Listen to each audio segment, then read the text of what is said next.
Hello friends, my name is Sial and welcome to my channel. आज हम बात करेंगे फिल्म कल्कि के बारे में। कल्कि 2898 एडी एक Indian Telugu language epic science fiction film है जिसके डायरेक्टर हैं नाग अश्विन। फिल्म के स्टार्स हैं अमिताभ बच्चन, कमल हसन, प्रभास, दीपिका पादुकोण और दिशा पटानी। फिल्म का सोर्स ऑफ इंस्पिरेशन है हिंदू मिथोलॉजी। फिल्म की स्टोरी में एक एक्स्ट्रा ऑर्डनरी आदमी फ्यूचर में दिखाया गया है जिसका नाम है भैरवा यानी प्रभास, जो एक बाउंटी हंटर है और धरती के लास्ट शहर काशी में रहता है। वहाँ के लोग मुश्किल से अपना गुजारा करते हैं। काशी का पॉलिटिकल पावर जिनके हाथ में है वो एक कॉम्प्लेक्स में रहते हैं और कॉम्प्लेक्स को चलाता है मानस, और वो रिपोर्ट करता है सुप्रीम यास्किन को यानी कमल हसन। यास्किन यहाँ एक प्रोजेक्ट चलाता है, प्रोजेक्ट के, जहाँ एक्सपेक्टेड मदर को बंदी बनाकर एक्सपेरिमेंट के लिए लाया जाता है और इन सब का विरोध करता है एक रिबेल ग्रुप, और उस ग्रुप का मिशन है सुमाति के अजन्मे बच्चे काल्की को बचाना। तो चलिए दोस्तों, फिल्म को डिटेल में डिस्कस करते हैं। फिल्म को डिटेल में समझने के लिए वीडियो को एंड तक ज़रूर देखना। फिल्म की स्टार्टिंग कुछ हज़ारों साल पहले से होती है, जब महाभारत का युद्ध चल रहा था। इस युद्ध में हम देखते हैं कि पांडवों की सेना ने कौरवों की सेना को हरा दिया होता है। इनमें सिर्फ अश्वत्थामा ही बचते हैं। अश्वत्थामा इसमें अमिताभ बच्चन होते हैं।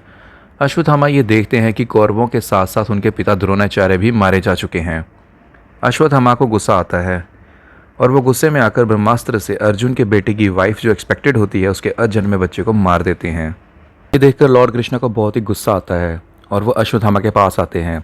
अश्वत्थामा गुस्से में आकर लॉर्ड कृष्ण पर भी अटैक करते हैं और श्री कृष्ण अश्वत्थामा को धक्का देकर दूर फेंक देते हैं और ये कहते हैं कि द्रोणाचार्य को अपने कर्मों का फल मिला और तुमने एक अजन्मे बच्चे पर अपना शस्त्र चलाया, इसलिए तुम्हें इसका फल मिलेगा, क्योंकि समय आने पर पांडवों की भी मृत्यु हो जाएगी और मैं भी अपना शरीर त्याग दूंगा। इस युग का अंत होगा, तुम जीवित रहोगे और तुम्हें भीख मांगने पर भी मृत्यु नहीं आएगी। यही मेरा श्राप है। श्री कृष्ण कहते हैं कि कलयुग आ रहा है और कली भी आएगा। जब इस धरती पर अधर्म चरम सीमा पर होगा तब मैं विष्णु का अवतार बनकर जन्म लूँगा। कली मेरा जन्म रोकने के लिए बहुत ही शक्तिशाली होगा। आज तुम मुझे मारना चाहते थे, लेकिन उस वक्त तुम ही मुझे बचाओगे। अब फिल्म में काशी का सीन दिखाया जाता है। काशी कलयुग के टाइम का शहर है और यहाँ लोग बहुत ही डेवलप हो चुके हैं और टेक्नोलॉजी भी बहुत आगे बढ़ चुकी है। काशी दुनिया में अकेला शहर है। इसके अलावा फिल्म में एक शहर और भी दिखाया गया है जिसका नाम है शंबाला। काशी में कुछ लोग बहुत ही अमीर हैं और कुछ लोग बहुत ही गरीब हैं, और गरीब लोगों की लाइफ यहाँ बहुत ही बुरी है।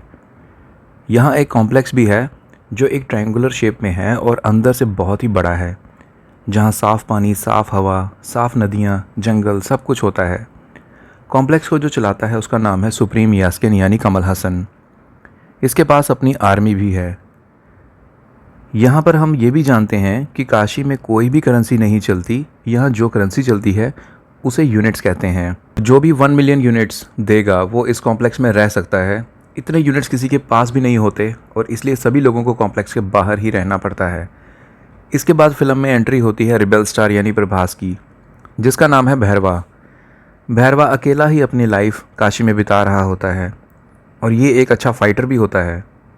उसका सपना है कि वो उस कॉम्प्लेक्स के अंदर जाए और वहाँ जाकर अपनी लाइफ अच्छे से बिता सके, लेकिन उसके पास इतने यूनिट्स ही नहीं होते हैं कि वो कॉम्प्लेक्स के अंदर जा सके। एक दिन काशी में शंबाला का सिपाही घुस जाता है। अगर शंबाला के सिपाही को कॉम्प्लेक्स में सौंपा जाए तो कॉम्प्लेक्स का कमांडर अच्छा इनाम देता है, यानी कि उन्हें अच्छे खासे यूनिट्स मिल जाते हैं। अब इस सिपाही को पकड़ने के लिए गुंडे उसके पीछे पड़ जाते हैं। भैरवा इस सिपाही को बचाता है और अपने घर पर उसे बंद कर देता है ताकि उसे टाइम आने पर कॉम्प्लेक्स को सौंपा जाए और अच्छे खासे यूनिट्स हासिल कर सके।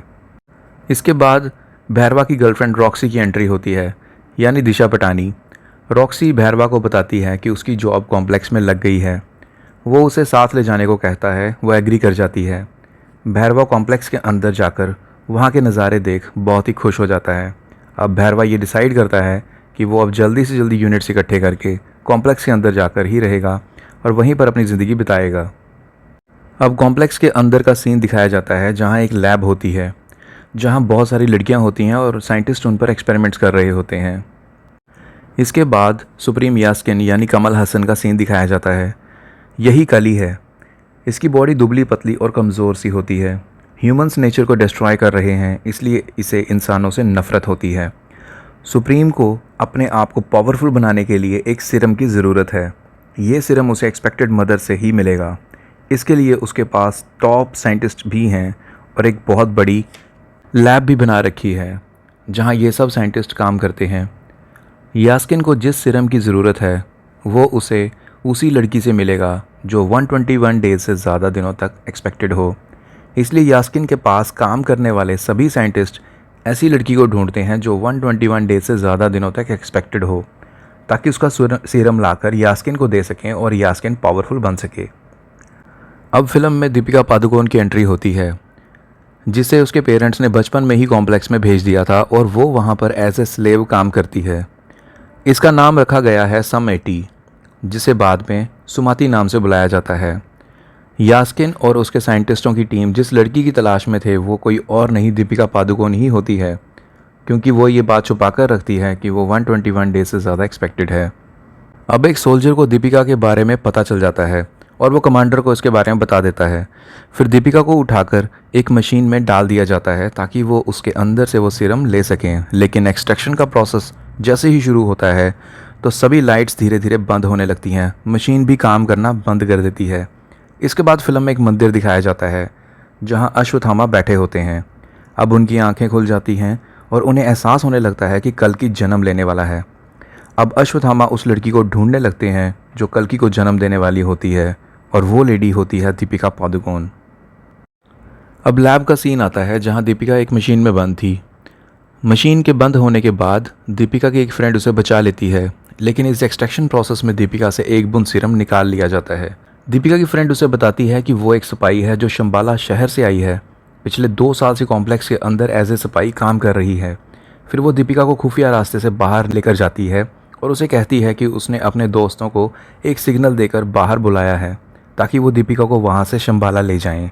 फिर दीपिका उसे पूछती है कि वो ऐसा क्यों कर रही है, और वो उसे बताती है कि शंबाला शहर एक पवित्र शहर है और वहाँ के लोगों का मानना है कि एक औरत भगवान को जन्म देगी, यानी कल्कि अवतार को, और वही अवतार सभी लोगों का भला करेंगे। इसी उम्मीद पर पूरा शहर जी रहा है और मुझे लगता है कि उस भगवान कल्कि को जन्म देने वाली औरत तुम ही हो और तुम्हारी रक्षा करना मेरा फ़र्ज़ है। इसलिए वो दीपिका को बाहर की ओर भेज देती है और खुद वहीं पर रुक जाती है ताकि सोल्जर्स उसका पीछा ना कर पाएं। शंबाला के तीनों एजेंट्स बाहर दीपिका का वेट कर रहे होते हैं और बड़ी सी गाड़ी में उसे लेकर वहाँ से निकल जाते हैं और जल्दी से जल्दी शंबाला पहुँचने की कोशिश करते हैं। कॉम्प्लेक्स में कमांडर को पता चल जाता है कि सम 80 वहाँ से भाग गई है और वो अपने सभी सोल्जर्स को उसके पीछे लगाता है और अनाउंस करवाता है कि जो भी इस लड़की को पकड़ कर लाएगा उसे 5 मिलियन यूनिट्स दूंगा। ये सुनकर भैरवा भी सम 80 की तलाश में निकल जाता है ताकि वो 5 मिलियन यूनिट्स हासिल करके कॉम्प्लेक्स में एंटर कर सके। अब शंबाला के तीनों एजेंट्स जो दीपिका को लेकर शंबाला जा रहे होते हैं उन पर अटैक हो जाता है और यहाँ एंट्री होती है अश्वत्थामा यानी अमिताभ बच्चन की। अमिताभ बच्चन सभी सोल्जर्स को बहुत पीटते हैं और सुमाती को बचाते हैं और सुमाती को कहते हैं कि वो अब उसकी रक्षा करेंगे क्योंकि वो एक भगवान को जन्म देने वाली है। इतने में वहाँ भैरवा भी आ जाता है और सुमाती को लेकर जाने की कोशिश करता है, लेकिन उसकी कोशिश नाकाम हो जाती है क्योंकि अश्वत्थामा भैरवा को बुरी तरह से पीटता है। इसके बाद वो सुमाती को लेकर शंबाला निकल जाते हैं। अब कमांडर अपने सोल्जर्स के साथ उसी जगह पर पहुंचता है जहां अश्वत्थामा और भैरवा की फ़ाइट हुई थी और वो ये देखता है कि वहां उसके सोल्जर्स की लाशें पड़ी हुई हैं। कमांडर भैरवा को अरेस्ट करने का ऑर्डर करता है और भैरवा कहता है कि अश्वत्थामा ने उसके सभी सोल्जर्स को मारा है और वही अकेला ऐसा इंसान है जो अश्वत्थामा से मुकाबला कर सकता है और वो शंबाला का रास्ता भी जानता है। अगर कमांडर उसे मौका दे तो वो शंबाला जाकर उस लड़की को लेकर उन्हें सौंप देगा। इस बात पर कमांडर एग्री हो जाता है और भैरवा को कहता है कि अगर वो उस लड़की को लाकर उन्हें सौंप देगा तो वो उसे खुद कॉम्प्लेक्स के अंदर एंट्री देगा। अब भैरवा घर आकर बंदी बनाए हुए उस शंबाला के सिपाही को कहता है कि अब उसे कॉम्प्लेक्स में एंट्री नहीं मिलेगी। ये कहकर भैरवा उसे आज़ाद कर देता है तो सिपाही उसे कहता है कि उसे कॉम्प्लेक्स के बारे में नहीं सोचना चाहिए बल्कि उसके साथ शंबाला चलना चाहिए और वहाँ के लोगों का साथ देना चाहिए। ये सुनकर भैरवा एग्री हो जाता है और शंबाला पहुंचकर अपने इसी साथी को बेहोश कर देता है और विश्वथामा का रूप लेकर सुमाती के सामने चला जाता है और वहाँ उसकी फ़ाइट होती है अश्वत्थामा से और अच्छी तैयारी होने के कारण वो अश्वत्थामा को अच्छे से टक्कर देता है। इसी दौरान शंबाला के पास कॉम्प्लेक्स का कमांडर अपने सोल्जर्स के साथ आता है और शंबाला पर अटैक कर देता है। यहाँ शंबाला के सोल्जर्स और कमांडर के सोल्जर्स के बीच में फ़ाइट होती है। लेकिन कमांडर अपने सोल्जर्स के साथ मिलकर शंबाला के सोल्जर्स को बहुत ही बुरी तरह से मारता है। यहाँ ये भी पता चलता है कि अश्वत्थामा के हाथ में जो हथियार है वो सूर्यपुत्र करण का होता है, जो भैरवा के हाथ लग जाता है। भैरवा के हाथ में ये हथियार आने से वो हथियार चमकने लगता है और भैरवा भी पावरफुल हो जाता है। इसके बाद फिल्म में एक फ्लैशबैक चलता है महाभारत के वक्त का, जिसमें वो करण दिखाया जाता है। फ्लैशबैक के बाद ये देखने को मिलता है कि भैरवा उस हथियार से उस कॉम्प्लेक्स के सभी सोल्जर्स और उनके कमांडर को मार देता है और सुमाति को बचा लेता है। लेकिन हथियार छोड़ते ही वो फिर से भैरवा बन जाता है। वो अपनी फ्लाइंग कार में सुमाति को लेकर वहाँ से निकल जाता है। इतने में अश्वत्थामा भी उसे रोकने में फेल हो जाता है। इसके बाद कॉम्प्लेक्स का सीन आता है जहाँ हमें कली दिखाई देता है, जहाँ उसे दीपिका पादुकोण से एक्सट्रैक्ट किया गया एक बूंद सीरम दिया जाता है। वो सीरम जैसे ही उसकी बॉडी में जाता है तभी हम ये देखते हैं कि कली की दुबली पतली कमज़ोर सी बॉडी अब मैस्कुलिन हो जाती है और वो शक्तिशाली हो जाता है। अब कली ये कहता है कि उसे बाकी का सीरम भी चाहिए और इसके लिए वो खुद सुमाति को ढूंढेगा ताकि वो ये सारा सीरम हासिल कर सके, जिसके बाद वो इतना पावरफुल हो जाएगा कि भगवान भी उसे नहीं हरा सकेगा। और दोस्तों, यहीं पर ये मूवी एंड हो जाती है। तो दोस्तों, कैसी लगी आपको ये वीडियो कमेंट्स में ज़रूर बताना। इस चैनल को लाइक, सब्सक्राइब और शेयर ज़रूर करना। So thanks for watching and see you soon with a new video. Bye bye.